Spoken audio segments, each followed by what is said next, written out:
choice. And here awareness comes in again. So the second way of living is actually aware or conscious way. You just have to make conscious decisions on everything that you want to accomplish. And there is no stress related to it. And I would also go on then. Yeah, I would also point out one fact, which is scientific fact. Most of burnout actually happens because of a positive stress. And while people who experience negative stress actually are interested, that's a big claim there. and people who experience positive stress actually ride on the wave, and thus they end up with burnout. And burnout again has a huge overlap with depression. And here you have a cascade of mental health issues.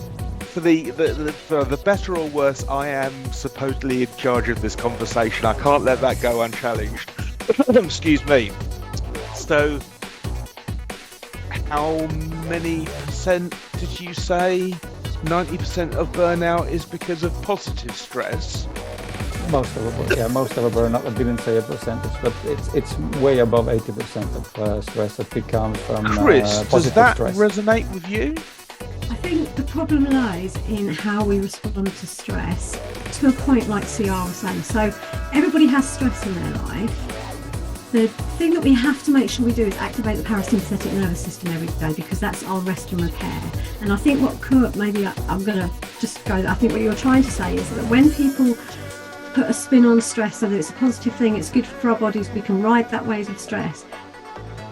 Stress cannot ever be that good for our body. It's good in short bursts, but when you're living on that kind of adrenaline all the time, it can do nothing except harm to the body.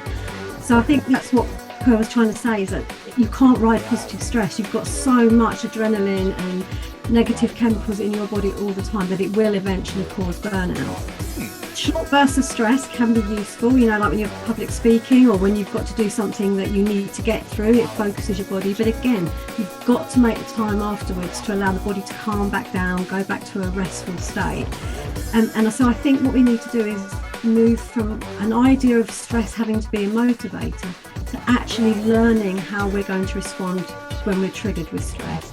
Because when we can then identify, this is a stressful situation, then it's like, right, well, okay, do I need this stress to get me through this situation? Am I in a fight or flight situation? Do I need this amount of adrenaline? Or is it, okay, I need to focus, I need to breathe, I can't think straight when I'm in this state, I'm going to make bad decisions. Okay, but I think, when people first wake up in the morning, their hormones are cortisol and adrenaline is released. Blood sugar increases. That is just to wake you up, to get you started for the day. Your blood sugar levels are always going to be a little bit higher when you wake up first thing in the morning, because that sympathetic nervous system is saying, right, it's time to get to action here. I'm going to help you get started. You're absolutely right that we then have to invoke the parasympathetic nervous system, the rest and relax side, and you can do that through simple exercises, breathing exercises, any kind of mindfulness exercises. A walk in nature will allow that to happen. They can bring it right down. But on a physiological sense, we need stress to actually survive, and we have done. It's kept us, alive, because we knew that we had to throw a rock at a beast that was attacking us when we were kind of a primitive planet. This is how we have survived. We actually need stress and this to keep us alive until we don't use our consciousness or awareness. That's the thing, because we have the whole autopilot system, or the whole reactive system is based on a fact. So it keeps us alive. It is very efficient and always keeps us alive. And CR, as you've been in the army and will know more about it, and basically that's what they train you for in the army. To train you to react, always react without thinking.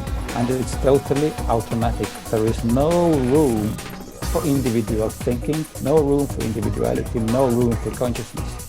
You can't look at the person in front of your gun and start thinking, do I kill or not? You are trained to kill. That's a thing there. But isn't that the thing is that we don't need to live in a constant state of war. There is already too much war in the world. And instead, if we would become aware of our awareness, we could solve a lot more things peacefully. And to demand we have first inner peace. Without inner peace, outer peace is impossible. So we'll come back to that in a moment. Thank you, Kerr. Bob, you were going to dive in. CR, maybe you can answer a question for me. That in the military, when they tell you that they teach you just to react, but there's a great deal of learning that goes up into that point, correct? Oh, yes, for sure. And so therefore,